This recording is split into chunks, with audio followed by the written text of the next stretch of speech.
कायदा सुव्यवस्था काय चाललंय हे मी सांगायची गरज नाही. कोणाला कुठचा खाता मिळेल, कोण मंत्रिमंडळामध्ये येईल, त्यापेक्षा कायदा सुव्यवस्थेची पण एक भयंकर परिस्थिती राज्यामध्ये निर्माण झालेली आहे.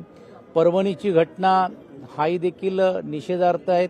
त्याच प्रकारे जी बीडमध्ये ज्या पद्धतीने सर्रास राजकीय पाठिंब्याने या ज्या गोष्टी होत आहेत, या सर्वाचा विरोधी पक्ष या नात्याने आम्ही त्याचा समाचार निश्चितपणे घेऊ आणि लोकांचे प्रश्न घेऊन उतरण्याचं काम आम्ही करणार आहोत.